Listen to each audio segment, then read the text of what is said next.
אנחנו מקדישים את השיעור לעילוי נשמתו, סמ"ר נווה לשם, השם ייקום דמו, לוחם בגדוד 12 של חטיבת גולני שנפל אתמול בח'אן יונס, ולעילוי נשמת סרן במילואים טל מופשוביץ, שהוא בן של אחד מהאנשים שעובדים בבר אילן במחלקת התקשוב, ואני קוראת קטע קטן ממה שהמשפחה אמרה עליו, שהוא היה קרן השמש הפרטית שלנו, אור גדול שמשך אליו כל מי שרק נקרא בדרכו, והדביק את כולם בשמחת חיים בלתי נגמרת. בכל מקום שאליו הגיע אי אפשר היה לפספס את טל, גם כי היה לוחם בכל רמ"ח איבריו, אבל בעיקר כי ליבו הטוב זכה לאהבת כולם.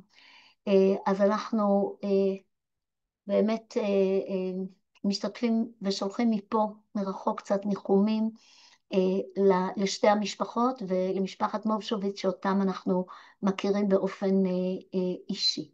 ועכשיו אנחנו למעשה פונים לאגדות רבא בר בר חנה,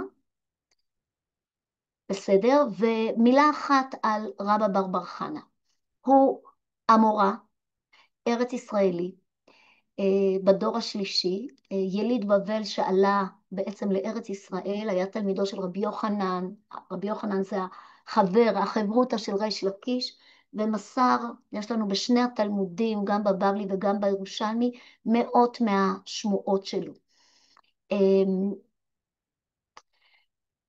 רבא בר בר חנה, שהוא יליד בבל ועלה לארץ ישראל, כנראה שיצר הנדודים לא עזב אותו, והוא נדד הרבה מאוד בין ארץ ישראל לבבל, נדד הרבה מאוד בין ארץ ישראל לבבל, ובמסעות שלו גם הגיע, יש להניח, וכך אומרים, לארצות מרוחקות, למדבריות, לימים, למקומות שאולי בני אדם פחות מטיילים בהם בדרך כלל. ואולי על רקע האהבה שלו למסעות, הוא כתב את מה שמכונה, הקובץ הזה שמכונה אגדות רבא בר בר חנה. טוב, המצגת לא עובדת. וואלה, איזה באסה, ניסיתי אותה קודם. מה אני עושה? אני יודעת, אולי אני עושה ככה. הנה, בסדר, גיליתי. אז אגדות רבא בר בר חנה, שבשלוש מהם אנחנו נעסוק בזמן הקצר שיש לנו, זה רצף של 15 אגדות, הרב קוק אומר כנגד 15 שירי תהילים, שהן אגדתות פלאיות, שמתייחסות בעצם באופן אלגורי למציאות שבתוכה אנחנו חיים, גם לחיי הפרט, למאבקים הפנימיים שלו, לאתגרים שלו, למשימות שלו, וגם לחיי האומה ולאתגרים שלנו.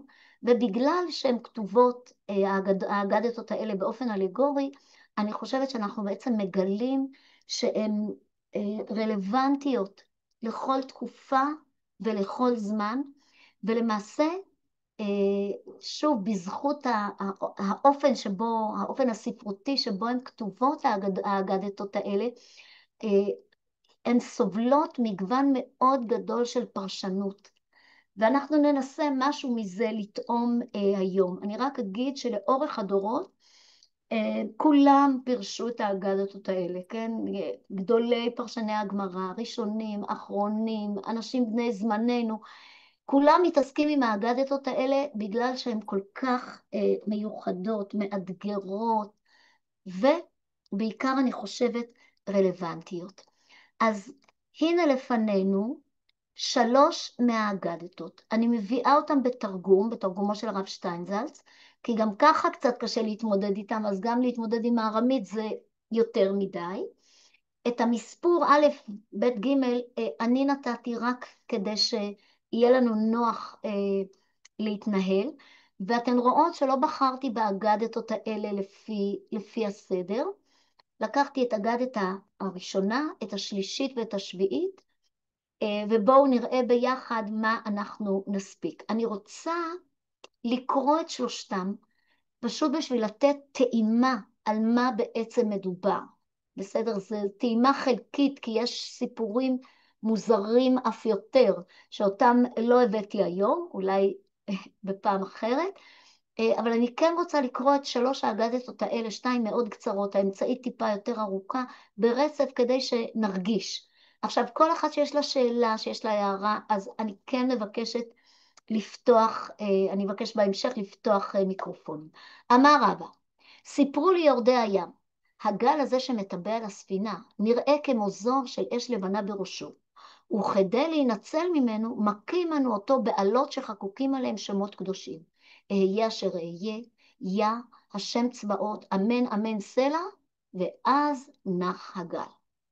מדלגים לג' אמר רבא, אני עצמי ראיתי אותו שקוראים לו הורמין בר לילית, כאשר היה רץ על שיני חומת העיר מחוזה, והיה רץ פרש כאשר הוא רוכב על בהמות מתחתיו, לא היה יכול הפרש לא להשיגו.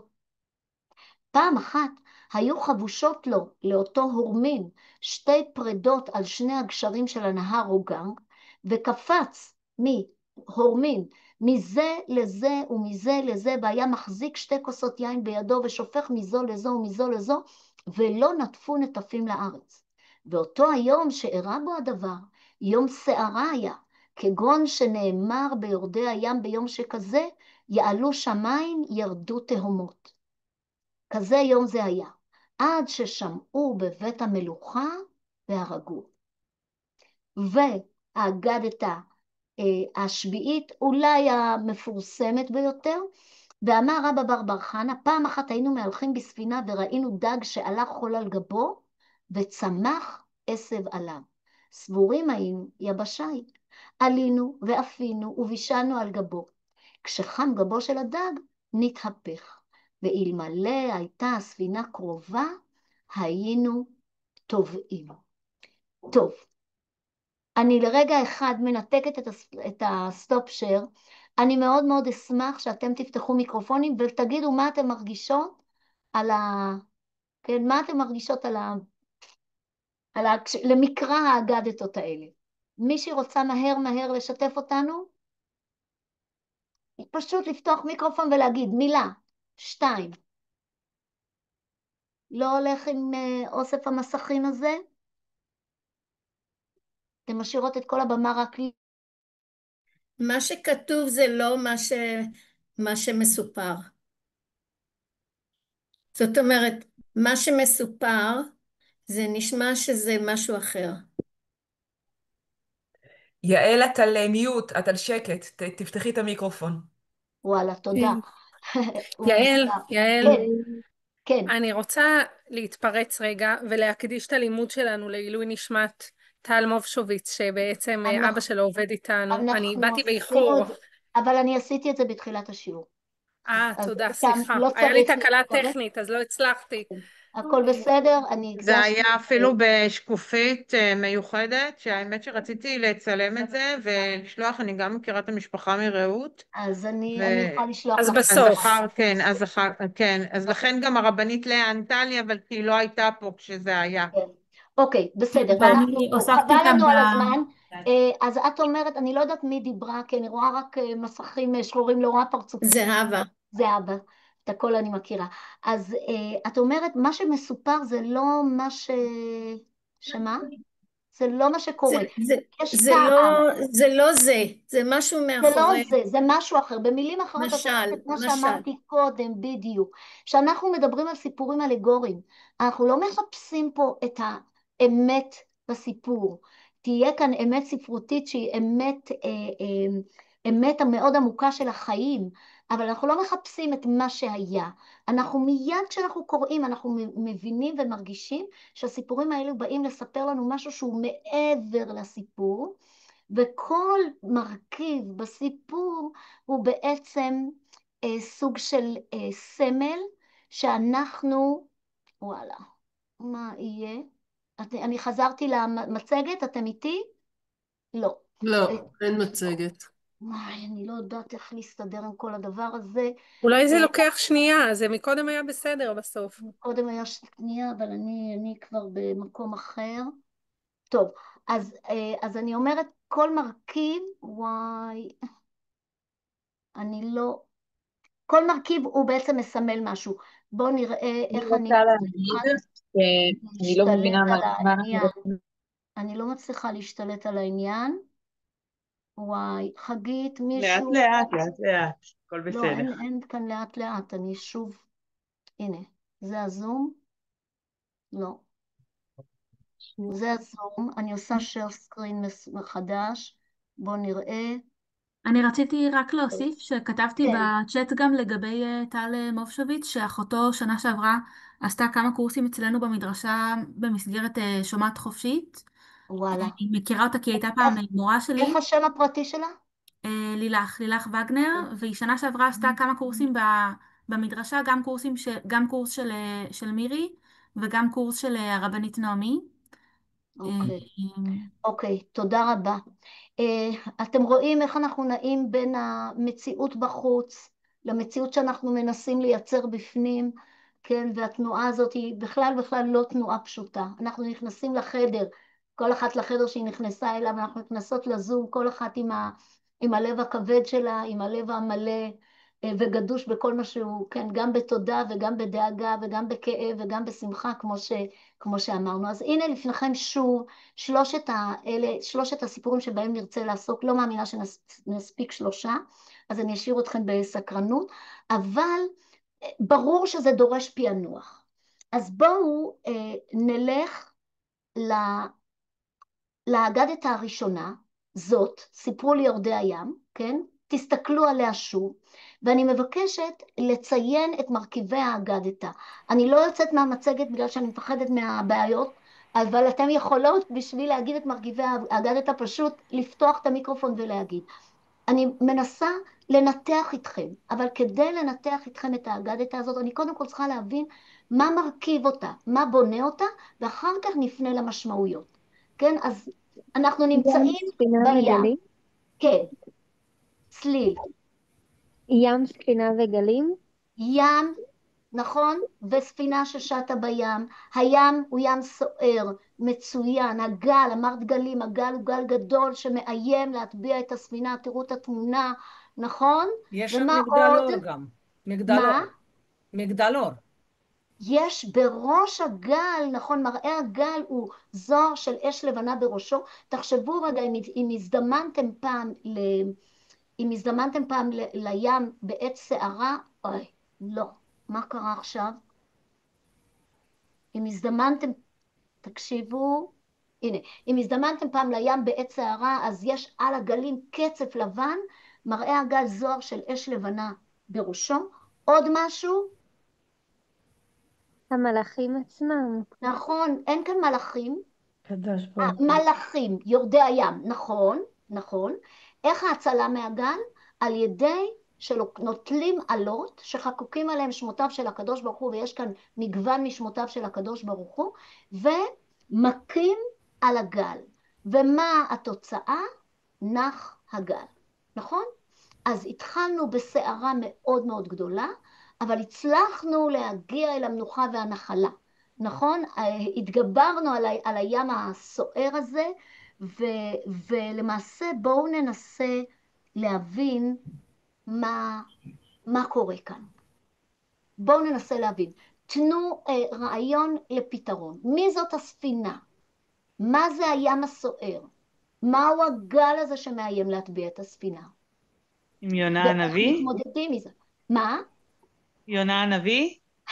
יפה, אולי זה באמת יונה הנביא. אני מסכימה שההשראה לסיפור הזה בטח באה קצת גם מיונה הנביא, אבל אנחנו לא מחפשים סיפור מקביל, אלא אנחנו מנסים להבין האם יש איזושהי אמירה כללית גדולה לסיפור הזה. אז אפשר לקחת כאן את יונה הנביא, בואו ננסה כיוון נוסף. אני חשבתי שזה עם ישראל. עם ישראל, אני שומעת פה, הספינה. לא יודעת ממי, עם כן. ישראל, מי זה עם ישראל? הספינה. הספינה הזאת ששטה בים סוער. אני חושבת שלאף אחד מאיתנו לא צריך להסביר היום מה זה עם ישראל ששט בין האומות בים סוער שמאיים להטביע, נכון? הספינה האחת הזאת קם עליה גל עצום שמאיים בעצם להטביע אותו, נכון? מהו אותו גל? למה הגל הזה מתואר לדעתכם ככה כמו זוהר של אש לבנה בראשו? יש לכם איזה רעיון? קודם כל תשימו לב שיש כאן אש. מה זה פצצת אטום? לא יודעת מה זה. נכון? יש איזה אש לבנה, כלומר האש במים. טילים. טילים, נכון? יש לנו פתאום תחושה שאנחנו מכירים מה זה זוהר. כל אחד מאיתנו ראה יירוטים בלילות האחרונים, אני מניחה. מה זה הזוהר הזה של האש שיוצא פתאום, נכון? בשמיים. אז נראה לי שזו השכינה. ואת אומרת, אם אנחנו מנסים לתת פרשנות, אז את אומרת, אולי זאת השכינה? להבדיל אלף אלפי הבדלות, אני אתן לכם פה לרגע אחד את הפרשנות של הרב קוק, הבאתי אחר כך פרשנות אחרת, עוד רגע נראה אותה, אבל את הפרשנות של הרב קוק שאומר שלמעשה מתואר כאן מאבק בין היהדות לבין הנצרות. והגל הזה שמאיים להטביע את הספינה שהיא עם ישראל, או הים הוא ים החוכמה כן, של עם ישראל, והגל הזה שמאיים, הגל של הנצרות, הוא גל שמבחוץ נראה יפה, אש לבנה שמסמלת חסד, כן, לבן שמצמל חסד, אבל באמת מבפנים זאת אש שורפת. כן, אני אומרת את זה להבדיל מהפרשנות שנתנו פה קודם, אבל יפה, יש כאן איזשהו תעתוע, נכון, של אש ומים ולבן ואדום. תשימו לב לצבעוניות ולסערה, לקולות של הסערה, ואיך ניצלים, איך עם ישראל יכול להינצל כשקמים עליו להורגו, כשקם עליו הגל התורן, נכון, לטבע את הספינה שלנו, איך אנחנו יכולים בעצם להינצל? על ידי תפילות. מה? תפילות. יפה. מה זה העלות האלה? קודם כל עלות. זה לא רק תפילות, זה לא רק כדי להינצל ממנו אומרים את השמות הקדושים, נכון? אלא מכים בעלות. כלומר, עם ישראל נעמד על הרגליים האחוריות להילחם את מלחמת קיומו, אבל מה שמלווה אותו אלה שמותיו של הקדוש ברוך הוא, השכינה, כן? והאמונה והתפילה. ואז נח הגל. אני לא יודעת... המעשים הטובים. מה, ואולי זה גם... איפה את רואה פה מעשים טובים? דיברנו על דברים שיכולים להגן עלינו, אז... יפה. מצוות המעשים טובים גם קשור. נכון, אני בטוחה שגם קשור. אני לא בטוחה אם זה מופיע בסיפור, אני משוכנעת כן, שמה שאת... יעל, אפשר להגיד משהו? בוודאי. יש פה בתמונה הזאת, באופן כללי, יש כזה צייר, אולי את שמעת עליו, אייבזובסקי, שהוא צייר רק ים. הוא צייר רק ים בכל מיני, ים רגוע, ים שקט, ים סוער. מהתמונה הזאת היא משדרת אי שקט. נכון, מאבק. זה פשוט, שנייה, תתני לי שנייה, אני אמצא, כי עברית זה לא שפת אם שלי, זה משדר חוסר רוגע ואפילו מטרד. אני מסכימה. זה ממש משדר את זה. כשמסתכלים על זה הרבה זמן, ממש, אולי בגלל המצב שבו אנחנו נמצאים זה כזה מחריף. אבל התמונה, אני לא אומרת שהיא לא טובה, היא מצוינת. אבל היא כן משדרת משהו מאוד ספציפי. את מדברת על התמונה ששמתי פה, או על האגדתה? על התמונה ששמת פה. על התמונה ששמתי, אוקיי, סליחה, אני לבושתי אומרת, אני אפילו לא יודעת של מי זה, אבל אני מסכימה איתך. זאת התמונה שלפני שנח הגל, נכון? אני לוקחת מהדברים שלך, אנה, את מה שאת אומרת, שבאמת יש כאן מאבק. ספינה ששטה בים סוער, וגלים עצומים שמאיימים להטביע אותה, זה לא מאבק פשוט.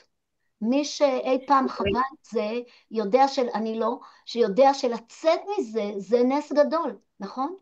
אבל פה יש גם את האסון, סליחה, זוהר השנייה אחת, גם את מה שעלול להתרחש, אבל גם את הדרך להתמודד עם הגל הגדול הזה. כן, זוהרה? יעל, אולי הספינה היא לא רק ישראל, אלא העולם כולו. אולי אם אנחנו ניצלים, אז ניצל העולם כולו, אנחנו נמצאים באירוע הזה, לא? טוב, בואו תראו את אגדות אולי המהרש"א. משמעות לכל השמות של הקדוש ברוך הוא, כל אחד מסמל משהו אחר. נכון מאוד, אין לנו זמן להיכנס לזה, אבל בעצם המבחר של השמות, של שמותיו של הקדוש ברוך הוא כאן, הוא לא כולל את כל השמות, והמבחר הזה הוא לא מקרי. למשל צבאות זה השם, כשאני נלחם ברשעים, אני נקרא צבאות, כן? והאמן אמן סלע, אז זה משהו שחותם, כלומר יש כאן הצלה לשון שבועה. ברורה, כן, בדיוק. אז מאוד מאוד יפה. בואו נקרא כמה שורות. יהיה אשר יהיה, זה הגאולה הראשונה.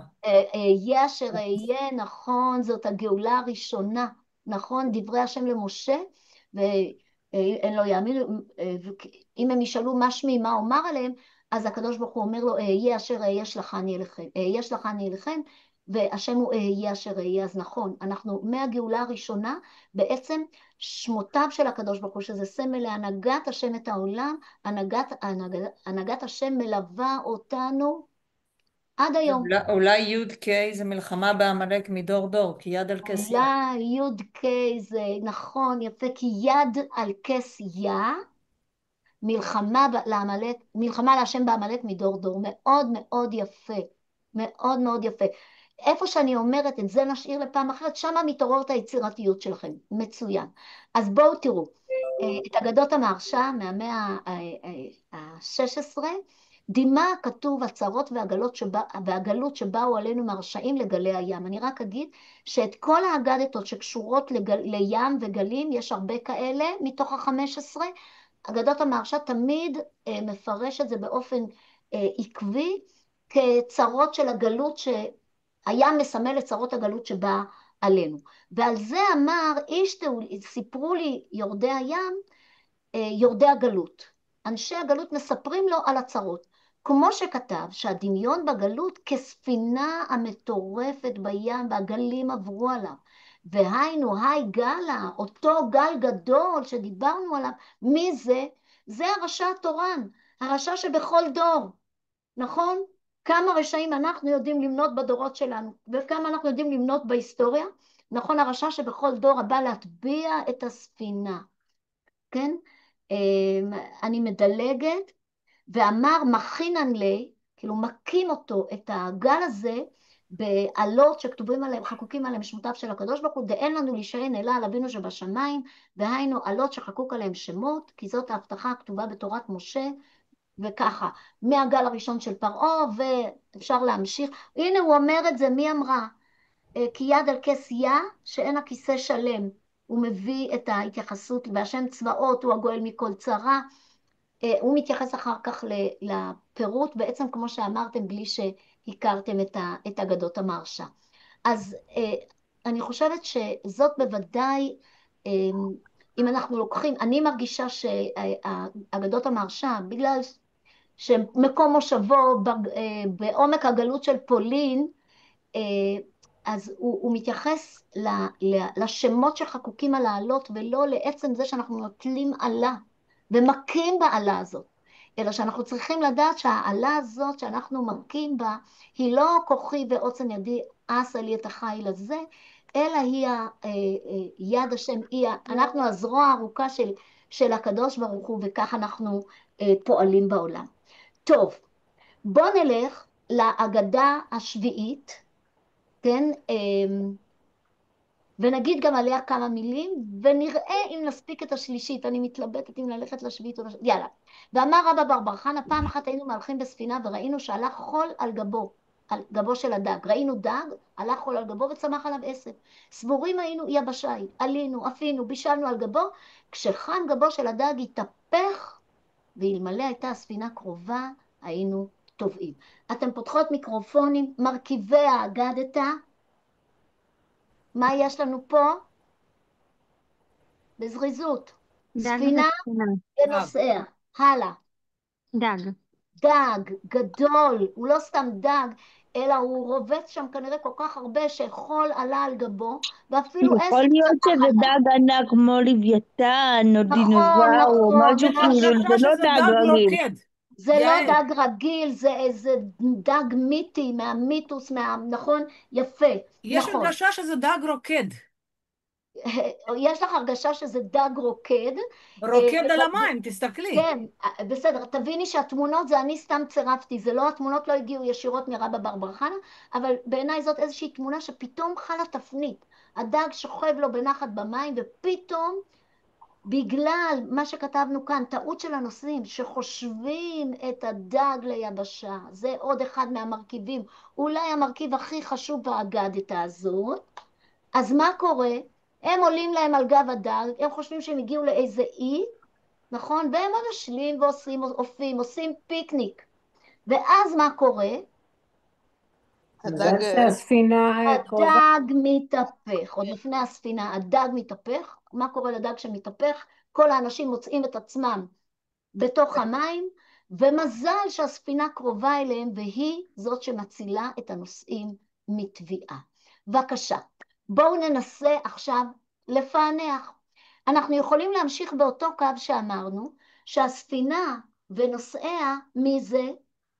עם ישראל. עם ישראל, נכון? המהרש"א, כמו שאתם מבינות, יגיד שזה עם ישראל בגלות. אבל אנחנו לא חייבות להגיד שזה עם ישראל בגלות.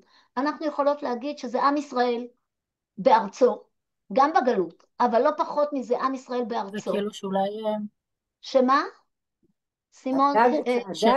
הדג הוא ארץ ישראל, הוא בתוך בעצם ארץ ישראל, שזה יכול להתהפך אולי הדג הוא ארץ ישראל.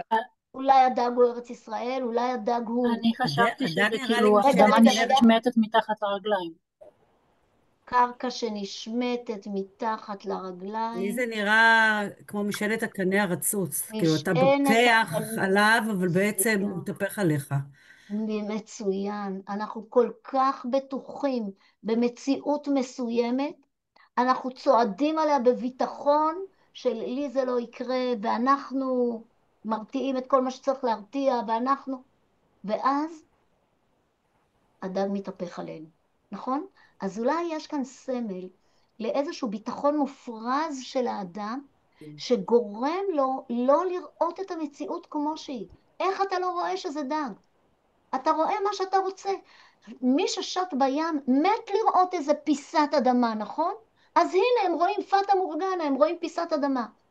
אבל הם איבדו בעצם את יכולת השיפוט ואת הכוח להבחין בין דג לדג, בין דג לאדמה, נכון? והאשליה שנוצרת כאן, שאנחנו סומכים על הכוח שלנו ועל האשליה שאנחנו יצרנו, ואנחנו בעצם מתיישבים לנו בנחת, אופים ומבשלים וכולי, יום אחד אומר לנו רבא בר חנה, זה יתהפך עלינו. נכון? זה כאילו הוא חי את המציאות שלנו. אי אפשר לתאר, נכון? הוא חי את המציאות שלנו, והוא אומר לנו יום אחד זה יתהפך.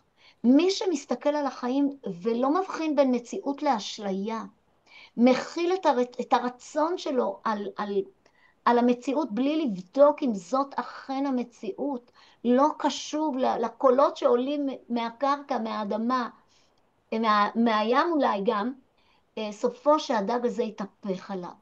ושוב, גם פה, נכון, יש לנו הצלה. שם נח הגל בסיפור הקודם, בזכות העלה עם שמותיו של הקדוש ברוך הוא. ומה כאן? ספינה. הספינה. מהי הספינה?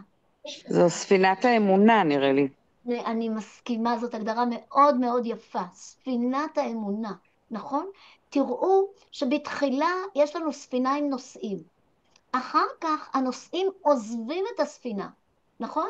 הם עולים על הדג, על מה שהם חושבים שהוא קרקע, נכון? ונשארת לה הספינה, ואם מישהי אמרה מקודם שזה אולי מזכיר לה את השכינה, את ההשגחה, הספינה לא מתרחקת מאיתנו גם כשאנחנו מתרחקים ממנה, נכון? הספינה נשארת כל הזמן קשורה אלינו בקשר עין, קשורה אלינו בקשר לב, מחוברת אלינו, ואז כשקורה האסון, הספינה יכולה להתעשת, להתעורר, להתניע את עצמה במהירות, ולהגיע להציל את מי שכמעט טבע שם. נכון שזה מדהים?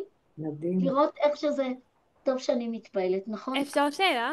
בטח אפשר שאלה. לפני הנה אגדות המהרש"א, כן. כאילו... ויבי? היי, שמעת אותי? בטח. אז כאילו, במשל הזה, צריך, אם הספינה אמונה, צריך לרדת מהספינה כדי לעלות על היבשה. אי אפשר גם וגם באותו זמן. אז מה זה אומר?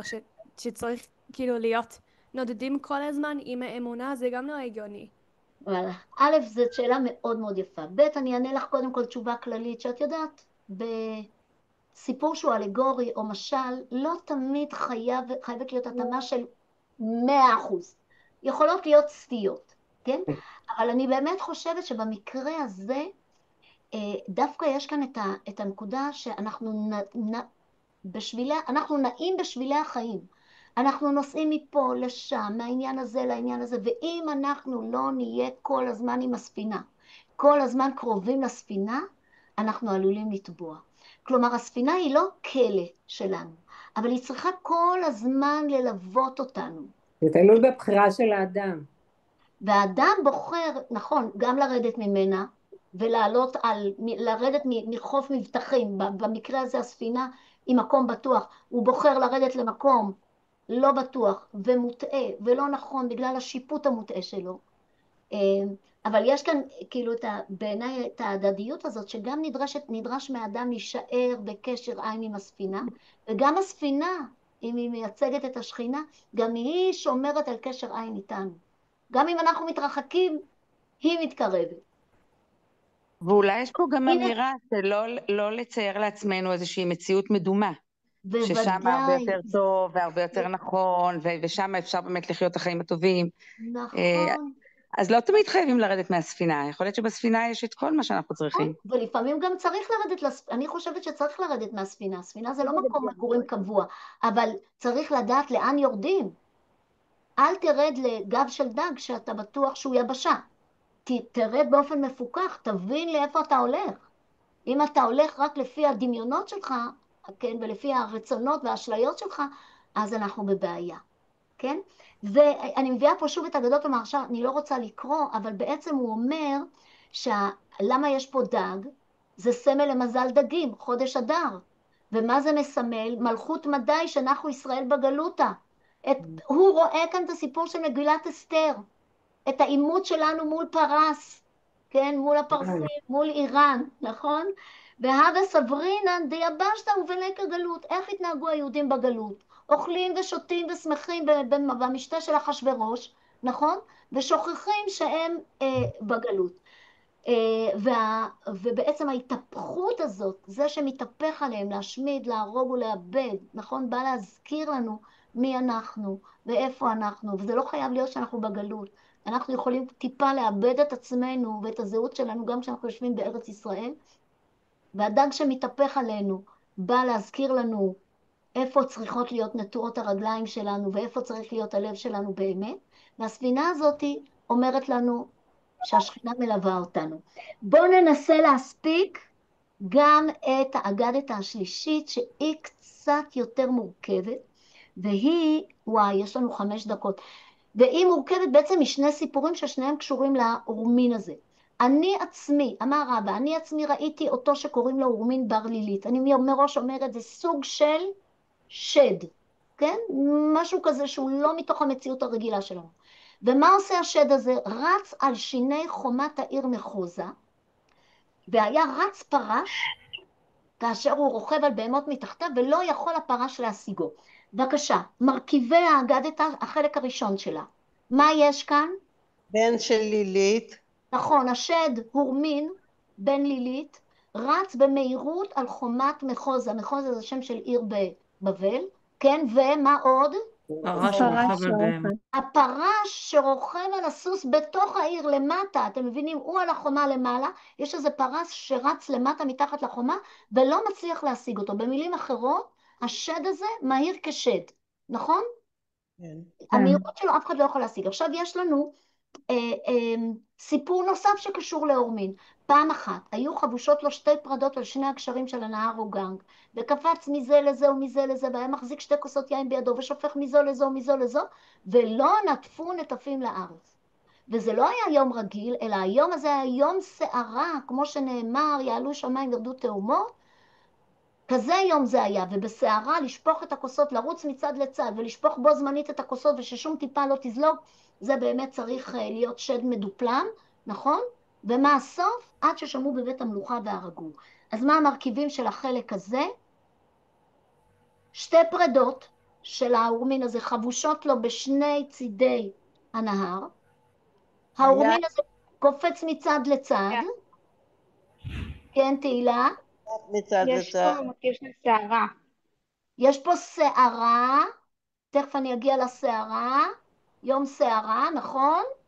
ותראו, הוא מחזיק ביד, הוא קופץ מצד לצד, הוא מחזיק שתי כוסות יין, תוך כדי זה שהוא קופץ, הוא שופך, תראו איזה ג'אגלינג הוא עושה כאן, הוא שופך את היין מכוס אחת לשנייה, ושוב מהשנייה לראשונה, ככה, ככה, ככה, בלי שאף טיפה אחת נשפכת, וכל זה בתוך שערה גדולה, שאי אפשר לנשום, ומה הסוף? מוות. רק על ידי המלכות. עכשיו תראו, שזאת אגדת יותר קשה לפיצוח, נכון? יותר קשה לפיצוח. בואו נלך על זה, תנסו, בבקשה. מה יש לנו כאן? מה מסמל האורמין הזה? השד הזה? משהו רשע. משהו רשע, משהו רע. אויב, כן. הוא נראה מצליח איזשהו סוג במיוחד. של אויב שמנסה לשלוט, תראו שהוא רץ על החומה, חומה היא המגן של העיר, והוא רץ על החומה, נכון? ואף אחד לא מצליח להשיג אותו. יכול להיות שיש פה אפילו מידה של אובססיביות, נכון? אבל הוא איזשהו כוח רע שמנסה להשתלט על המציאות, מצוין. זה מאוד בולט בסיפור הראשון. מה לדעתכם בולט בסיפור השני? רגע, לא, עוד לא, אני לא רוצה עוד להגיע אליו. כן? מה עוד? מה עוד יש לכם להגיד על זה? הלוליינות שלו. מה היא אומרת? הוא מתעתע מאוד, נכון? מאוד קשה לשים עליו את היד. אי אפשר להשיג אותו במהירות שלו, אי אפשר, הלוליינות שלו היא כזאת, אבל בסוף מי צריך להרוג אותו? המלכות, כן? מלכות שמיים. מלכות שמיים, נכון מאוד. מי שיכול להתגבר עליו בסוף זה יהיה מלך מלכי המלכים, על הרשע הזה, על השד הזה, שרץ מצד לצד, שכל המוטיבציה שלו היא כנראה מוטיבציה להרע. עוד משהו? חשבתי על החמורים, שזה החומר, זה תמיד... יפה, אבל זה לא חמורים. ערכים של חומר אולי, ערכים של החומר. מעולה, אבל זה לא חמורים, זה פרדות. מה ההבדל בין חמור לפרד? זה עוד יותר ברור. מה זה פרד? פרד שלא יכול להתרבות. החלאה בין סוס לחמור, והוא לא יכול להתרבות, נכון? הוא מסורס. מצוין. טוב. המלכות זה לא יכול להיות משיח? סליחה. נגמר לנו הזמן. יעל, אבל מאידך, דווקא פרד הוא יכול לעבוד יותר קשה. נכון, וזה מצוין מה שאת אומרת, הפרד יכול לעבוד יותר קשה, אבל אין לו המשכיות, נכון? אז עשו אחד זה ואחד זה, כאילו, היו כל מיני. לא, אבל יש פה שתי פרדות, עכשיו בואו תראו, אני מדלגת על הקטע הזה, אבל הוא רק מסביר שהורמין זה לשון שלטון, ובעצם יש כאן מאבק, מי ישלוט? הכוח הרע, שוב, תחשבו רק על החדשות, מי ישלוט בעולם? הרוע? או שנצטרך לגייס את המלכות כדי להרוג אותו בסופו של דבר, ואין ברירה אלא להרוג אותו. עכשיו, אני רוצה שנשים לב... מה משמעות היין? תכף, לא יודעת, אבל תסתכלו שנייה, אני לא יכולה תסתכלו שנייה, מה המוטיב החוזר? רציתי שהחלק הראשון יעלה לפני השני, מה המוטיב החוזר? 2. יפה, נכון, גם בחלק הראשון יש לנו מצד אחד את האורמין הזה, מצד שני פרש, יש לנו שתי פרדות ושני קשרים, וקופצים מצד לצד, ושתי כוסות יין, ויש לנו את הניגוד בין שמיים לבין תהום, בין שמיים לארץ, נכון? אוקיי, ואומר הרב ויצמן על זה, השתיים האלה זה כוחם של המזיקים, שהוא כוח הפיצול והפירוד המתבטא בשניות, בגן עדן יש אחד, המהות של האמונה שלנו היא אמונה באל אחד. דרך אגב, האמונה הפרסית העתיקה של הזורואסטרית היא מאמינה בשני כוחות, בפיצול הזה, כוח האור וכוח החושך, כוח הטוב וכוח הרע. המזיקים לא שולטים באחדות, אלא רק במקום בו ישנם פירוד ושניות. כן, הספק, זה גם עמלק, שני כוחות נפרדים הם לעולם בחינת שניים המכחישים זה את זה, וכל זמן שלא יבוא הכתוב השלישי ויכריע ביניהם, הם יישארו במחלוקת, אבל זאת המחלוקת שמפרידה והורסת, והנה הוא אומר, תראו, שתי פרדות ושני קשרים ושתי כוסות, וכל היין שבכוס אחת עובר לשנייה, אף טיפה לא נשארת בראשונה, כלומר, אין ערבוב, אין נקודת מפגש, יש הפרדה מוחלטת, כן? לא כל כך מעניין אותי החלק האחרון שלו, אז בואו נגיד שלמעשה אחת הדרכים המובהקות של הרוע להשתלט על העולם היא על ידי ההפרדה, כן? היא על ידי המלחמה באחדות, בהשם אחד ושמו אחד. יש עוד המון מה להגיד על האגדתא הזאת, רק נגיד שבאמת היחיד שיכול לה זה המלכות. המלכות בה"א הידיעה, מלך מלכי המלכים, שאני חושבת שאנחנו מרגישים את יד השם באופן כזה שאני רוצה לסיים במזמור לתודה. מזמור לתודה, הריעו לאדוני כל הארץ, עבדו את אדוני בשמחה, בואו לפניו ברננה, דעו כי אדוני הוא אלוהים, הוא עשנו ולא אנחנו, עמו וצאן מרעיתו. בואו שעריו בתודה, חצרותיו בתהילה, הודו לו ברכו שמו, כי טוב אדוני לעולם חסדו, והדור ודור אמונתו. תודה רבה לכם. תודה רבה. תודה רבה. תודה רבה. שיעור היה מעניין. תודה רבה. שיעור היה מעניין. תודה, וחנה, אני מפנה. וואי, אני רואה שיש 23 צ'אטים שבכלל לא יכולתי להתייחס אליהם, אני עכשיו אסתכל. חנה, אני מפנה לך את הבמה. תודה רבה. כן, יפה. יודעת, הקשבתי לדברים ולכל המשתתפות. יש לי דימוי אחד, ברוכות הבאות לתיבת נוח. ממש. אני ככה מרגישה. מסביב יהום הסער, בלגן, מטוסים, לא יודעת, אני שומעת כל הזמן מטוסים מלמעלה, נראה כמו מטס יום העצמאות, בלגן, אזעקות, בטח פה ילדים וזה, אלה באים, אצלנו יש 3 משפחות שנמצאות בממ"ד, קיצר, ואני פתאום מגיעה לפה, אני פותחת, ודברי תורה, ודברים שמחזקים, ממש יעל, תודה רבה, ממש ככה, אני ממש מרגישה כמו תיבת נוח, ממש ככה. בעזרת השם אנחנו נצא אחר כך ואנחנו לא נשתכר, בעזרת השם. מה? אני אומרת שנצא ולא נשתכר. לא, מהיין שלו אנחנו לא שותים בכל מקרה. ביין שלו אנחנו לא נוגעים. אוקיי, טוב. אז ברשותכם אני מעלה את המצגת.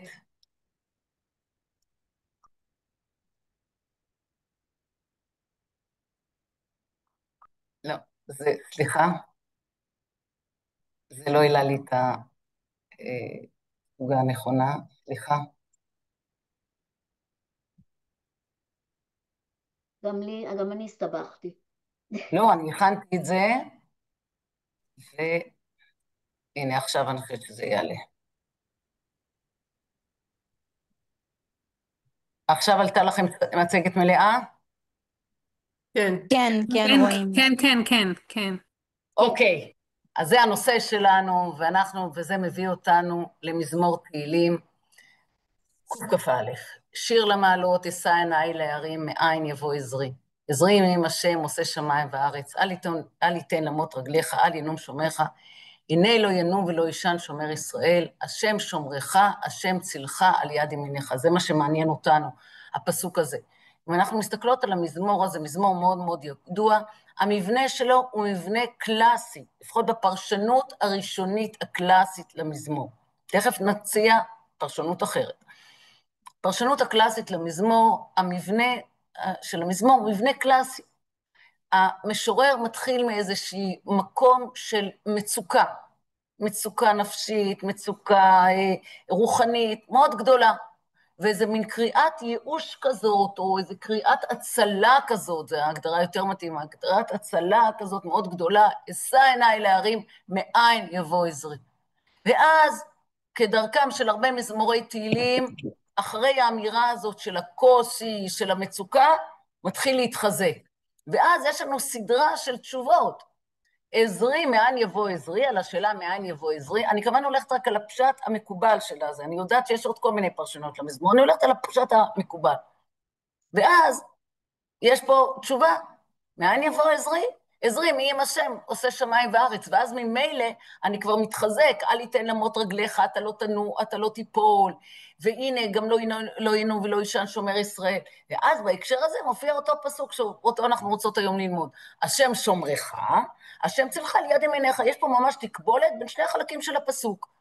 השם שומרך, ויש דימוי נוסף, או עכשיו אני אתאר לך בצורת דימוי, איך השם שומר לך? השם הוא בעצם מצל עליך, כמו שצל מגן מפני שמש, אז ככה גם אתה, גם עליך, הקדוש ברוך הוא מגן, השם צילך על יד ימיניך, כמובן גם הימין פה זה הצד הפועל, הצד החזק, כמובן לימני והשמאלים זה כמובן הפוך, אבל כן, זה הקדוש ברוך הוא שומר זה, ואז זה גם מתקשר על כל ההמשך של המזמור, ממילא אם השם הוא המגן עליך, כן, אז ממילא יומם השמש לא יקרק וירח בלילה, יהיה לך הגנה מפני גם פגעי הטבע, ואז יש איזו אמירה כללית כזאת בשני הפסוקים הבאים, השם ישמורך מכל רע ישמור את נפשך, זה משהו מאוד כולי, ובכלל הפסוק האחרון חותם את המזמור, אז הוא ממש ממש ממש כולל את הכל, השם ישמור צאתך ובואך מעתה ועד עולם, מה אנחנו צריכים יותר מזה?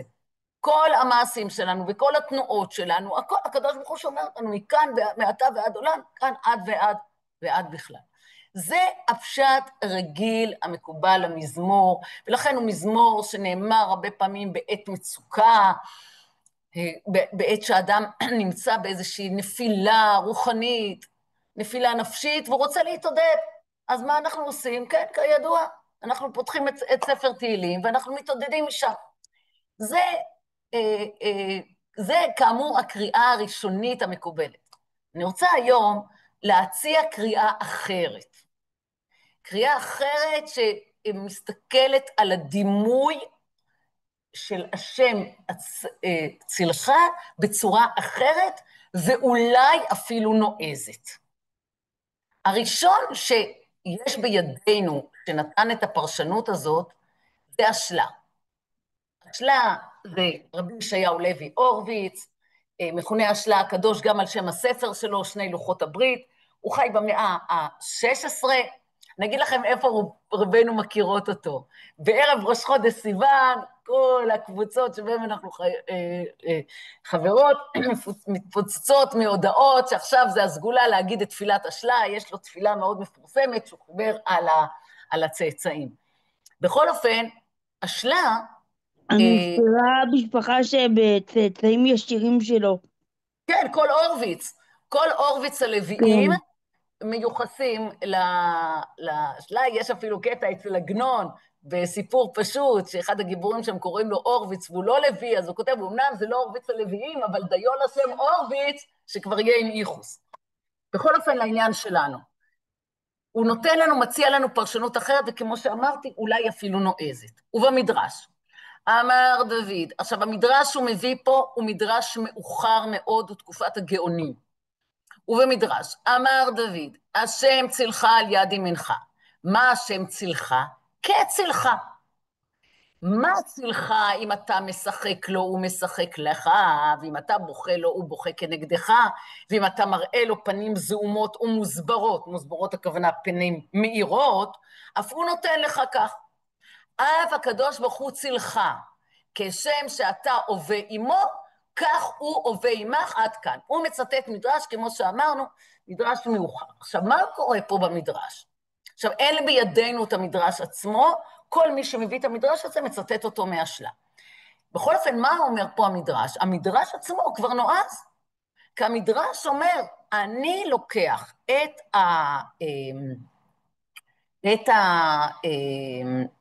הדימוי, ואני הולך איתו עד הסוף. והדימוי הוא לא רק, כמו שאמרנו קודם, אם הצל מגן, אז גם, ככה גם הקדוש ברוך הוא מגן עלינו, אלא לבוא ולהגיד, רגע, מה זה צל? צל הוא בעצם החקיין הראשון. כי מה שאנחנו עושים, גם הוא עושה, בטח אתם מכירות את שיר הילדים, כן? אמרתי, הוא עשה ככה, הוא עשה ככה, מי זה שעושה כל מה שאני אומר לו, כן? משחק התנועות כזה, זה הצל. זה בדיוק מה שהוא עושה. הוא אומר, בעצם, מה שאתה עושה, גם הוא עושה. אז השם צילך לא בקטע של השם מגן עליך, אלא השם הוא כצילך. הוא בעצם הצל שלך. עכשיו, למה זה מאוד נועז? בגלל שאנחנו רגילים, בוודאי בשפה שלנו היום, להשתמש בביטוי צל כמשהו שלילי. כשאתה רוצה להגיד על מישהו מאוד גדול, שמאפיל או מקטין בעצם נוכחותו, לא בזדון של חס ושלום התנסות, אלא בגלל גודלו הגדול, הוא בעצם מקטין מישהו שמתחתיו, ואתה אומר, הוא מצל עליו. ושם אתה לא מתכוון מצל עליו מלשון הגנה, אלא הוא מצל עליו מהקרנה הזאת שהוא גורם לא בעצם להיות צל. כי מה יש לי בצל? יש לי בעצם את מקור האור, שמקור האור בעצם, אם הוא נופל על עצם, הוא לא יכול לעבור דרכו, ולכן הוא רק מסמל את קווי המתאר שלו. אז בעצם יוצא שהוא מצל עליו. זה בעצם מה שיוצא פה, שהוא מקטין אותו. אז עכשיו זה יוצא לנו משהו פה מאוד נועז. הקדוש ברוך הוא הגדול, הוא מקור האור, מה יוצא? שבעצם הוא הצל שלנו. וחס ושלום יוצא שאנחנו כאילו מקור האור. מה זה צריך להיות, הדבר הזה? ואז הוא ממשיך ואומר, כי העליונים מתעוררים כפי התערות התחתונים, ולזה דימו העליונים אצל התחתונים כדמיון עצל אל הצורה, להיות מתייחסים ונערכים זה עם זה. מה הוא אומר פה? בעצם הבסיס של התפיסה שלו, ואנחנו נראה תכף מה עשתה לזה החסידות. בעצם בסיס התפיסה הזאת, זה בעצם הבסיס תפיסה יהודית, שיש קשר הדוק בין העולם התחתון לבין העולם העליון. והאמת היא שאם אנחנו לא נאמין שיש קשר הדוק בין העולם העליון לבין העולם התחתון, אפשר לסגור את העסק וללכת הביתה. הרי כל מה שאנחנו עושים, כל עניין התפילה, כל עניין ההשתדלות, כל עניין קיום המצוות, הכל בגלל שאנחנו מאמינים שיש קשר בין העולמות.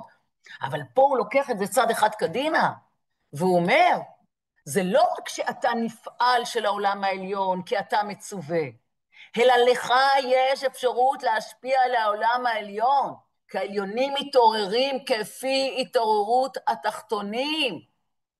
זאת אומרת, אנחנו יכולים להשפיע על מה שקורה למעלה. זה עצום, הרעיון הזה. אנחנו עוד מעט כאמור נראה אותו בעוד כל מיני וריאציות, אבל זה עצום. כי בתפיסה המונותאיסטית של האל אחד, האל הגדול, הגיבור והנורא, מכיל הכל, עושה הכל, בורא שמיים וארץ, עלול להיות מצב שאנחנו נשאר יבחוש בן שלולית, אנחנו נשאר כלום, אין לנו מה לעשות בכלל. אנחנו רק נפעלים בתוך איזושהי מציאות. ובעצם המשפט הזה, התפיסה הזאת שהשלה מציע לנו, היא מחזירה המון אחריות אל האדם, בלי להקטין את הבורא. זה הגודל של התפיסה הזאת. אנחנו יכולים להשפיע על מה שקורה למעלה. אז בואו נראה עוד פעם את המשפט. ולזה דימו עליונים אצל התחתונים כדמיון הצל אצל הצורה. הוא משתמש פה במושג ימי ביניים, שהצורה זה בעצם הדבר עצמו, כן, המהות של הדבר. להיותם מתייחסים ונערכים זה עם זה, ולכן יעורר הצל כפי מה שתעורר הצורה. כך, כפי הפעולות אשר יעוררו התחתונים, כלפיהם יעוררו העליונים טובות או רעות. והוא אמרה, ועכשיו הוא חוזר למדרש, ואם אתה מראה לו פנים זעומות ומוסברות וכולי, אז גם הוא מראה לך. והוא אמרם גם כן, כשם שאתה הווה עמו וכולי, גם הוא הווה עמך. וכל זה הוא מצד היחס והדמיון אשר ביניהם, ולכן ישמעו ויענו העליונים אל התחתונים, והוא שיפתח המקור העליון וירד שפע הברכה והאור. זה מה שמעניין אותנו, זה לשם הוא חותר בעצם. זה לא סתם איזשהו דיון תיאולוגי על מערכת היחסים בין הבורא לבין ברואיו, אלא זה אומר שכשאנחנו עושים פה משהו למטה, אז בעצם מתעוררים שם דברים למעלה, ואז יורד שפע גדול מהעולם. כי יש שפע, למעלה יש שפע שמוכן לנו לרדת, אבל אנחנו אלה שצריכים למשוך אותו, ואז הוא פתח מקור העליון וירד שפע, הברכה והאור. אז זה בעצם הבסיס לכל התפיסה שאנחנו נציג היום. עכשיו, באמת הוא קדם לחסידות באיזה 200 שנה, והחסידות חגגה על השלה הזה. ויש לנו המון המון המון מקורות, שכל אחד דן בהם באיזשהו פן אחר, שלוקח ומשתמש בשיטה הזה. למה? בגלל שזה מאוד מאוד התאים לתפיסתה של החסידות. התפיסה הזאת שבאה ואומרת, לך יש מה לפעול בעולם. זה שהקדוש ברוך הוא גדול, הוא עצום, והוא ברא את העולם, זה לא אומר שאתה לכן מוקטן. זה אומר שגם לך, האדם הקטן, יש עוד מה להשפיע בעולם. לפעמים מקור הצל הרבה יותר קטן מהצל עצמו. לפעמים הצל מאוד גדול. אוקיי, אז זה גם תלוי מאוד בשעה. אפשר ללכת עם המשל הזה עוד. ולבוא ולהגיד, למה אנחנו נבלים מצל? בגלל שאנחנו אומרים, רגע, זה לא המקור. אבל אם יש צל, זה אומר שיש אור. זו הנקודה. אז לכן לא צריכים לפחד ממנו. עכשיו נמשיך עם מה שאת אמרת. צל הרבה יותר גדול מהדמות עצמה. עכשיו זה מאוד תלוי בשעה ביום. זה מאוד תלוי באיזה זווית נמצא אור יחסית לגרם, שאותו הוא מצל. וזה אנחנו יודעים לפי האורך, כן? כשהוא נמצא ברום השמיים, אז יש כמעט התלכדות של הצל עם הגרם. הרי ככה בנו כל שעון שמש וכל הדברים האלה, כן? וככל שזה בקצוות, בין אם זה בבוקר, בין אם זה לקראת ערב, אז הצל מתארך, רק הזווית שלו משתנה. וזה בדיוק הנקודה. יש אור פה, יש פה אור מאוד מאוד מאוד גדול, והאור מאיר אותנו. עכשיו, בהתלכדות, אם בכלל נרצה להמשיך את המשל הזה, כמו שאתם פה הצעתם, אם אנחנו נלך על הרעיון, אז ההתלכדות הזאת של הגרם עם הצל, זאת אומרת שיש את השיא של ההערה עלינו.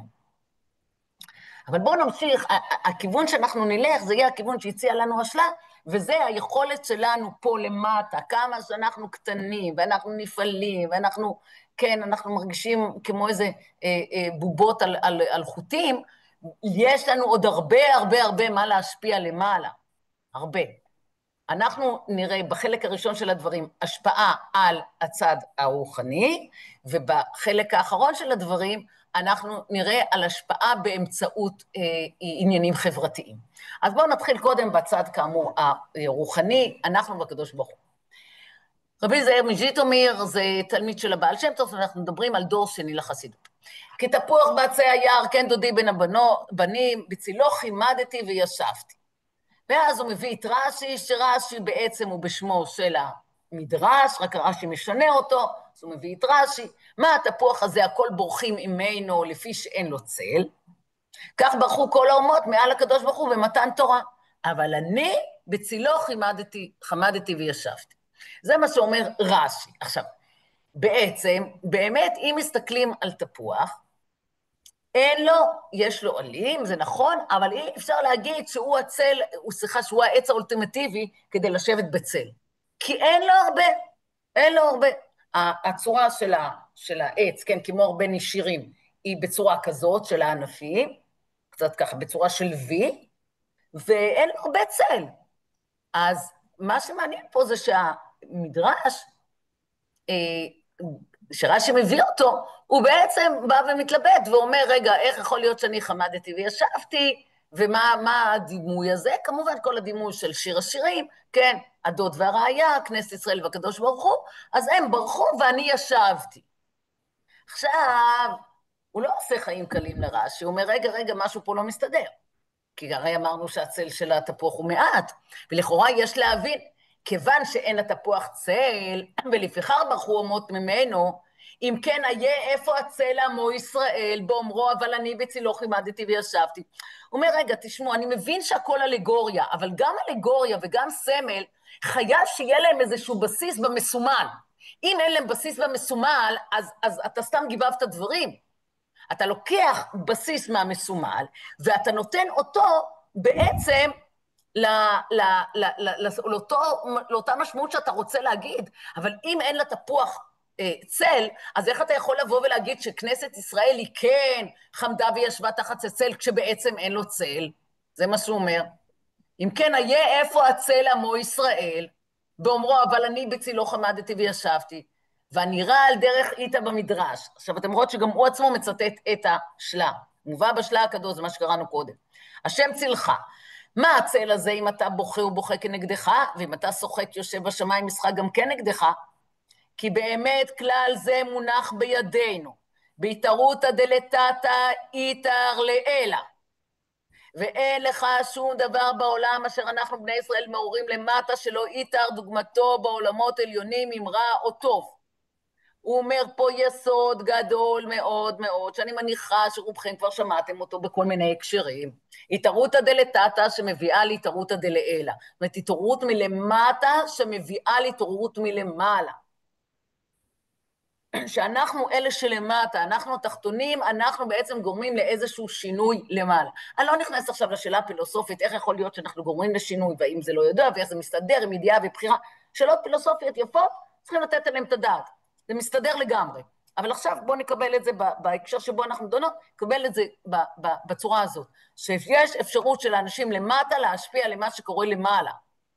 וזה מה שאומר, ואין לך שום דבר בעולם אשר אנחנו בני ישראל מעוררים למטה, שלא יתער, הכוונה לא יתעורר, דוגמתו בעולמות העליונים, אם רע או טוב. והנה מעלה מובחרת זאת חיבב אותנו הקדוש ברוך הוא, להיות לנו לצל. זאת אומרת, עכשיו הוא ממשיך את מה שקדוש ברוך הוא הצל שלנו. הקדוש ברוך הוא הצל שלנו, מה שאנחנו עושים אז הוא עושה, להיות לנו לצל, לעורר בהתעוררות התחתון, התעוררות העליון, הקדוש ברוך הוא מוכן לזה, כי חלק השם אמור, וכוחם יפה בניונו, החבל קצה התחתון, לנענע קצה חבל עליון בשורשו, כן? הדימוי פה הוא דימוי מאוד יפה, יש כמו איזה מין חבל שמקשר בין העולם התחתון לבין העולם העליון, וכאשר מנענעים למטה, אז זה גם מתנענע למעלה. להפוק האומות, להוציא מהאומות, שאצלם הצל עובר וחולף, ואין כוחם יפה לעורר דוגמתם, להיות הקדוש ברוך הוא בחינת צל להם. הם לא יכולים, זה המדרש הזה שאומר שהם ברחו משם, כאשר לעם קרובו ישראל. וכדברי המדרש, השם צילך, אם אתה בוכה הוא בוכה נגדך, ואם אתה שוחק הוא שוחק נגדך. תראו מה זה ככה, בסוגריים, אבל סוגריים מאוד משמעותיות. זה לא רק מדבר על איזושהי עשייה ככה קוסמית, זה מדבר על החיי היום-יום שלנו, על הרגשות שלנו, על המצב הנפשי שלנו. זה ממש כמו שבבן אדם לחברו אנחנו אומרים כמים הפנים לפנים, ככה יוצא שגם המים הפנים לפנים אנחנו והקדוש ברוך הוא. ואז ממילא אם הקדוש ברוך הוא בוכה, אנחנו יכולים להבין מה המשמעות של זה, אבל אם הקדוש ברוך הוא שוחק, אם הקדוש ברוך הוא מראה לנו פנים שוחקות, אנחנו יודעים מה זה הארת פנים של הקדוש ברוך הוא. אז אם אנחנו רוצים הארת פנים, אז אנחנו צריכים להאיר פנים. ואם אתה שוחק, הוא שוחק נגדך. אתה דייקה, ולא הומו. הצל עובר מהם איתו יתברך, ומאום ההן בידן לפעול בתורותם דלתתא התעוררות צל העליון.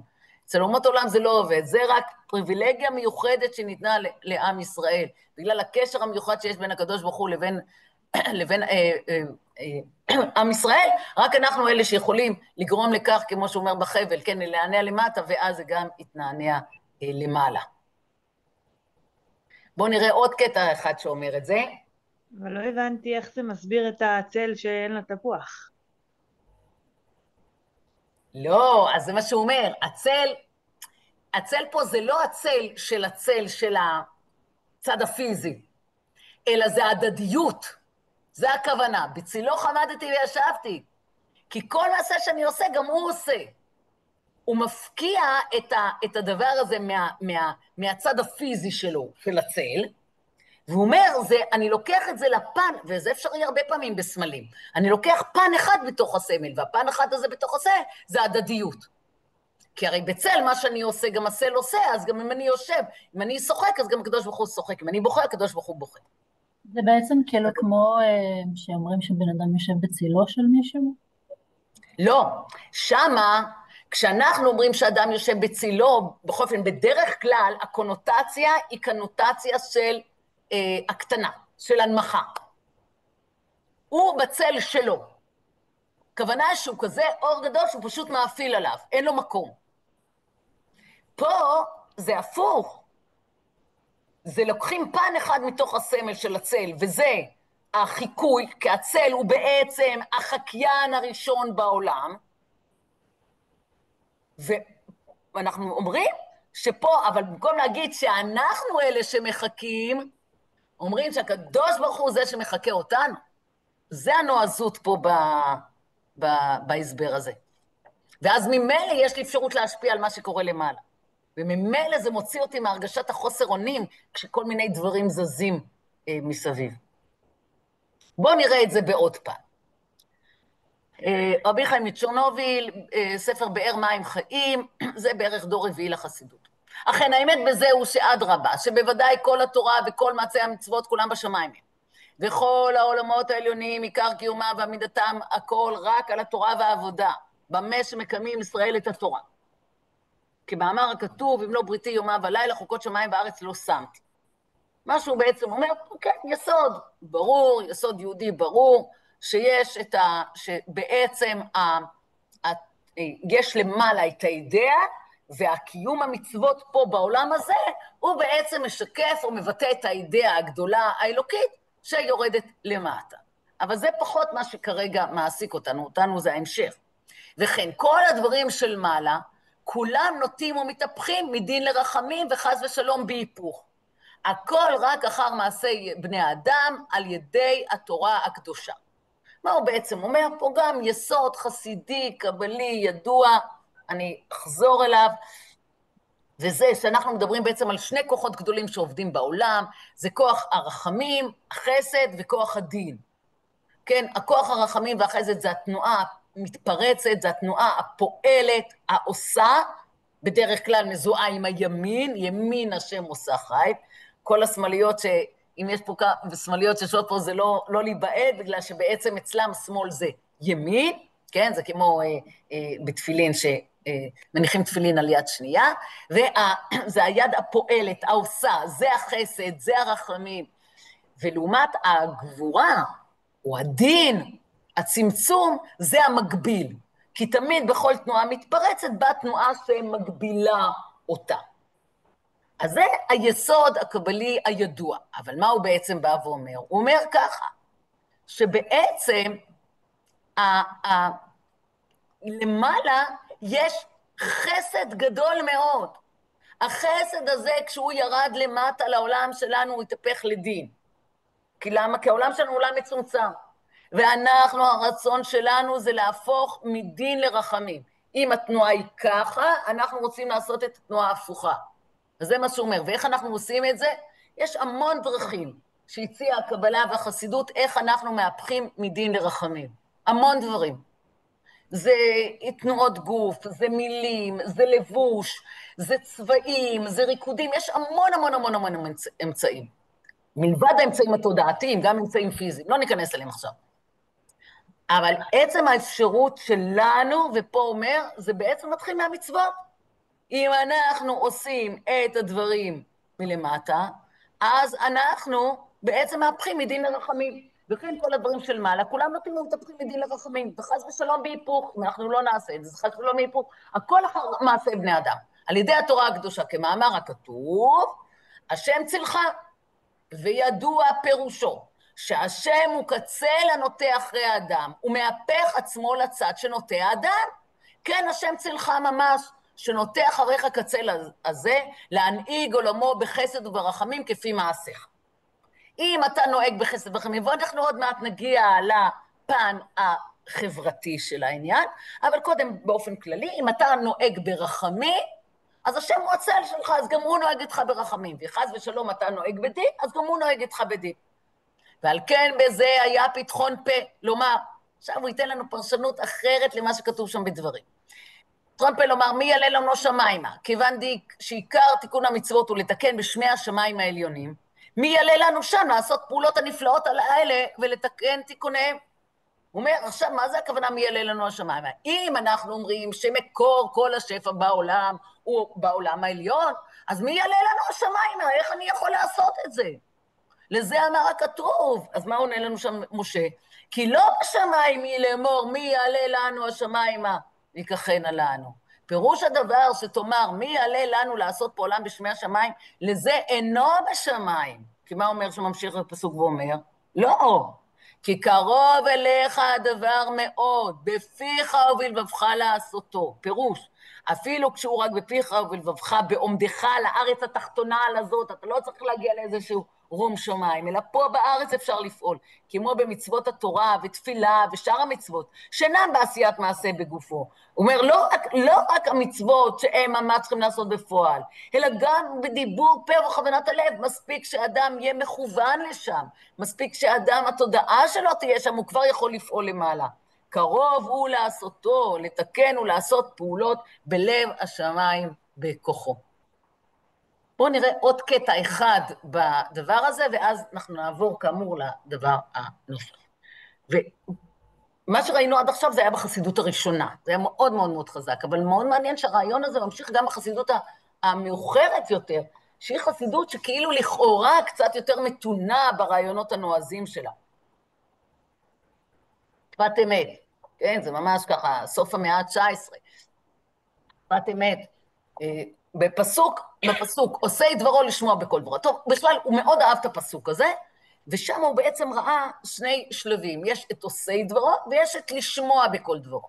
והרבה פעמים בהמון דברי תורה הוא דיבר על היחס בין שני החלקים האלה. זה כמו היחס בין נעשה לנשמע וכו' וכו'. גדעית במדרש, בפסוק, זה מה שראינו קודם, כי תפוח בצע היער שאין לו צל, אכן ברכו כל האומות העולם, כל האומות, ובני ישראל בצילו חימדתי וכו'. וקשה, אין לו צל. אבל התירוץ הוא, עכשיו הוא יצא לנו תירוץ אחר, כי לכן נאמר בין הבנים שבעולם הזה נתן הקדוש ברוך הוא הנהגה על פי הטבע והשרים שלמעלה. אכן, אם התחתונים מבינים, זאת אומרת, הקדוש ברוך הוא נתן לנו פה בעולם הזה אפשרות של הנהגה גם למעלה. אכן, אם התחתונים מבינים ומשתוקקים להתגלות, כוונה לגלות, הנהגה העליונה מהשם יתברך, אז מגלה האמת. וכל זה העניין נעשה על ידי בני ישראל שזכו להמשיך התורה בעשרת הדיברות, שהוא הנהגה עליונה. מה שהוא בעצם אומר פה, הוא אומר פה, הקדוש ברוך הוא טבע בעצם העולם את הקשר בין הדברים. השאלה כמה אתה מוכן לזה, וכמה אתה בנוי לזה. ואם אתה בנוי לזה כי אתה שייך לעם ישראל, אז אתה מבין את הקשר, ולכן אתה משתוקק לגלות את הקשר בין הדברים האלה. ואז אתה מגלה שיש כל הזמן קשר הדדי, ואתה יכול פה למטה להשפיע למעלה. כל העניין הזה נעשה על ידי בני ישראל, שזכו להמשיך התורה ועשרת הדיברות, שהוא הנהגה העליונה. להמשיך זה בדרך כלל, בביטוי החסידי זה כוונה למשוך מלמעלה. לכן כתיב בצילו ולא לצילו. כי בני ישראל האמינו, כי לעולם רק שהיה בדרך אמונה, והשתוקקו שיתגלה לאין כל, וזכו להוציא הדבר מכוח אל הפועל. יש פה כנראה דפוס, הנהגת העולם בצל כנפיו יתברך, וזהו עושה דברו, שרצו להיות נדברים מאיתו, רצו לשמוע את כל דברו, להיות כל ההנהגה על פי מצוות המלך ברוך הוא וברוך שמו, ולכן זכו לשמוע בכל דברו. כמובן, השאלה פה נשאלת, צריך הרי קודם לשמוע ואחר כך לעשות. הוא אומר, לא, ברגע שהם היו במצב נפשי ורוחני, בזה שהם רצו לעשות את דברו, והם האמינו שיש קשר בין שני העולמות, ממילא הם זכו לשמוע לדברו. וכתיב, השם צילך דייקה, ולא כל הרוצה ליטול השם נוטל, רק כפי האמונה כנ"ל. עכשיו, המשפט הזה שהוא אומר, הוא משפט מאוד מאוד מאוד מאוד חשוב.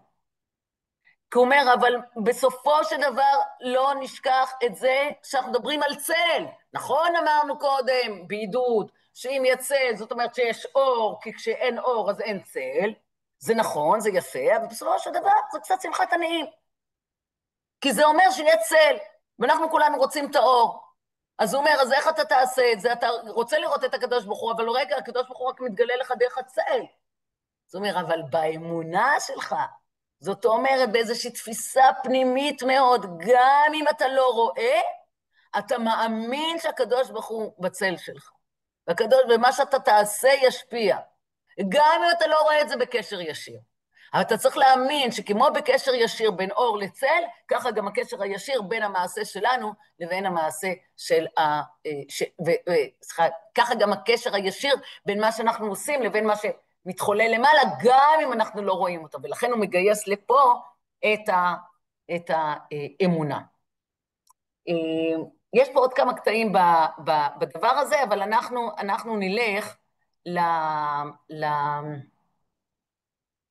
נראה, לפני שנעבור לנושא החברתי, נראה פה כמה משפטים אצל דגם מחנה אפרים, זה רבי אפרים מסדליקוב, זה הנכד של הבעל שם טוב. נקרא בבקשה, יש פה כמה דברים מאוד מאוד חשובים שאומר בתחילת הקטע, שזה ההתנהלות הגשמית בעולם, אבל כרגע אנחנו נדלג עליהם כי זה לא עיקר הדיון שלנו. מה שחשוב לי זה הניסוח פה של כמה משפטים פה, שזה בעצם סוגר את הנושא הראשון. רצה לומר, כמו התנועה שהאדם עושה מלמטה, כך הוא מעורר מלמעלה, שהקדוש ברוך הוא עושה כנגדו תנועה כזה. לכן, כשישראל מחזירי פניהם חס ושלום, הקדוש ברוך הוא הכוונה מפנים פניהם, כן? ושוכחים בו, אז הקדוש ברוך הוא גם כן מחזיר פניהם חס חלילה. ואז הוא מצאו ההוראות הטובות וכו'. ולכן כל תפילתנו הוא שהקדוש ברוך הוא יחזיר לנו פנים, ובאור פני מלך חיים נלך. ומהיכן זוכים לאור פני המלך? על ידי מעשינו הטובים ועל ידי תורתו. אז זה הסבר אחד, כיוון אחד, ויש פה עוד כמה קטעים כאלה, אנחנו נעבור עכשיו להסבר לאותו רעיון, אבל לוקח את זה למקום החברתי. וזה אחד הקטעים המפורסמים מאוד בשמו של הבעל שם טוב, גם מצוטטים בהרבה. אנחנו כולנו מכירים את אותו פסוק המפורסם, פרשת קדושים, ואהבת לרעך כמוך, אני השם. מה עשיתי? עשיתי איזושהי הפסקה בין כמוך לבין השם. גם מבחינת הטעמים יש שם טעם מפסיק. עכשיו, ואז איך אתה מסביר את זה? אתה בעצם בא ואתה אומר, ואהבת לרעך כמוך, אתה צריך לאהוב את רעך כמו שאתה אוהב את עצמך. יש על זה דיונים מאוד מאוד גדולים, בספרות המוסר, ובספרות החסידות, ובפרשנים, ובדרשנים, איך אפשר לצוות על האדם לאהוב מישהו אחר כמוהו וכו', ובאמת, יש לזה כל מיני דיונים, כשאלה כללית, איך אפשר לצוות על רגל. יש כל מיני הסברים, שהרעיון הוא שבסדר גם אם לא תאהב אותו ממש, כן, מה שנקרא בביטוי העממי, כל המתאהב בעצמו אין לו מתחרים, אז איך יכול להיות שאתה תאהב מישהו אחר כמוך? אז אומרים, לפחות תדאג לו, שכמו שאתה רוצה שיהיה לעצמך טוב, ככה תדאג לו. זה הפירוש הקלאסי, ואז אני השם, זה כמו הרבה מצוות בקדושים, שדברים המסורים לליבו של אדם. מה עשה הבעל שם טוב? כמו הרבה דרשות חסידיות, הוא הרגיש די חופשי בלקרוא אותם בצורה אחרת. התורה לא הגיעה מפוסקת ולא מנוקדת ולא עם טעמים, ולכן את דברי חז"ל, כתב אלוקים, חרוט על הלוחות, אמרו חז"ל, אל תקרא חרוט אלא חירות. כן? אז הוא קרא חירות בזה, ויש לנו המון המון דרשות חסידיות בזה. זו אחת הדרשות המאוד מאוד משמעותיות. הוא פשוט שם את הפסיק במקום אחר. במקום ואהבת לרעך כמוך, פירוש הפסוק ואהבת לרעך, שכמו שאתה תתנהג עם רעך באהבה ואחדות, כמוך אני השם, שאני השם יהיה כמוך. וזאת אומרת, בעצם לפי הבעל שם טוב צריך לקרוא את זה אחרת, ואהבת לרעך, כמוך אני השם. והוא בסוד השם צלך, שנתבאר בדברי מרן אלוקי הבעל שם טוב, שכמו שאדם מתנהג למטה עם חברו ורעהו, באהבה ומידות טובות, וכך יתנהג עמו מלך עליון. וכמו הצל, שכל תנועה שאדם עושה, כך הצל עושה כנגדו, כך הוא יתברך עם האדם, וזהו ואהבת לרעך, כי כמוך אני השם להתנהג גם ממך באהבה וכל טוב. מה שהוא אומר פה זה יסוד גם רוחני וגם חברתי גדול מאוד, אבל אנחנו צריכים לדייק. זה לא איזה מין נקמנות, זה לא איזה מין בתפיסה מאוד שטחית של מידה כנגד מידה. אתה לא השאלת לו, כן, סוג שזה, אבל נטירה או נקימה, כן, שהיא הרי אסורה. אז מה? אז הקדוש ברוך הוא עושה איתנו מה שאנחנו היינו לא בסדר עם אחרים? חס ושלום להגיד כזה דבר. אלא אומרים ככה, מה שאתה בעצם עושה, אתה בעצם קובע את גבולות הגזרה של מה זה נקרא אהבה, מה זה נקרא נתינה, מה זה נקרא שפע. אתה בעצם גוזר את גזר דינך, לא עוד פעם כנקמנות, אלא ככל שאדם נותן יותר, הוא פותח יותר, אז הוא פתוח יותר. כשהוא פתוח יותר, הוא פשוט יכול לקבל שפע יותר גדול. זה העניין. כי בעצם, ברגע שאנחנו נותנים, בוא נחשוב על שפת גוף. שפת גוף של אי נתינה היא שפת גוף קבוצה, סגורה. ושפת גוף של נתינה היא בהכרח בשפת גוף של פתוח. אני נותן לו, עכשיו זה לא משנה מה אני נותן לו, אם אני משאיל לו משהו, אם אני מחייך לו, אם אני משאיל לו את האוזן שלי, לא משנה מה. אני במצב של איזה יחסים דואליים עם מישהו אחר, לא רק עם עצמי. ברגע הזה אני הייתי חייב לצאת מהקפיצות שלי, ואז אני פותח את עצמי, ברגע שאני פותח את עצמי אז אני מקבל יותר שפע. העולם העליון נכון לתת לנו שפע, אנחנו צריכים להפוך את עצמנו לכלי, לפתיחת השפע הזה. אז בחלק הראשון של הדברים ראינו, שזה פתיחת השפע, זה באמצעות האמונה, באמצעות המצוות, באמצעות מעשה המצוות, באמצעות הרבה דברים. כן? אבל עכשיו, במה שהבעל שם טוב בקטע האחרון שראינו, אז אנחנו עכשיו רואים עוד משהו. הפתיחות הזאת, השפע יגיע אלינו כי נהפוך את עצמנו לכלי על ידי זה שאנחנו ניתן לאחרים, ואז ממילא השפע יגיע אלינו. ככל שאנחנו נהפוך את עצמנו לכלי, יותר ירד שפע מלמעלה, כי עוד פעם, כי מעשה שנעשה פה למטה משפיע למעלה, כי אנחנו מאמינים בקשר בין הדברים, אותו חבל שמנענעים למטה, מתנענע למעלה. ונסיים את הדברים האלה, אני חושבת שההשלכה לימינו, אני חושבת שהיא ברורה לחלוטין, ואפילו אין צורך באיך לתרגם אותה לעולם המעשה, בגלל שכל אחד יתרגם אותה לעולם המעשה במקום שבו הוא נמצא. לא לכל אחד נכון מה שנכון לשני, אבל קודם תפיסת העולם שמחזירה לנו את כוח השליטה. לכן הרעיון הזה הוא סופר מודרני, למרות שהוא נאמר לפני 400 שנה. הוא מודרני מאוד בקטע הזה של להחזיר לנו את כוח השליטה. כי הכל בידינו, המצב עצמו הוא לא בידינו, אבל מה לעשות עם המצב זה בידינו. ולכן כל אחד מוצא לעצמו איזה עשייה שהיא מתאימה לו, שהיא זאת שיכולה לשנות ולפתוח שם את העולמות, אבל בעיקר לפתוח את עצמנו, כי ברגע שאנחנו פותחים את עצמנו אנחנו מקבלים שפע גדול מלמעלה. ונסיים את דברינו בסיפור שקשור לאבא של הנשיא שלנו ולסבא של הנשיא שלנו. האבא של הנשיא שלנו היה שגריר ישראל באום, בזמן אני לא זוכרת בדיוק באיזה שנה, בשנות ה-70, הייתה החלטה באום, מיני מיליון החלטות אנטי-ישראליות, שהציונות היא בעצם תנועה גזענית. ואז האבא של הנשיא שלנו, חיים הרצוג, היה שגריר ישראל באום. והוא עמד על במת האום ולקח את ההחלטה הזאת שמשווה את הציונות לגזענות וקרא אותה. וזה עשה רעש מאוד גדול בעולם. היום היינו מוחקים את זה מהוואטסאפ, כן, אבל אז זה היה לקרוא את זה פיזית, זה היה משהו, עשה רעש מאוד מאוד מאוד גדול בעולם.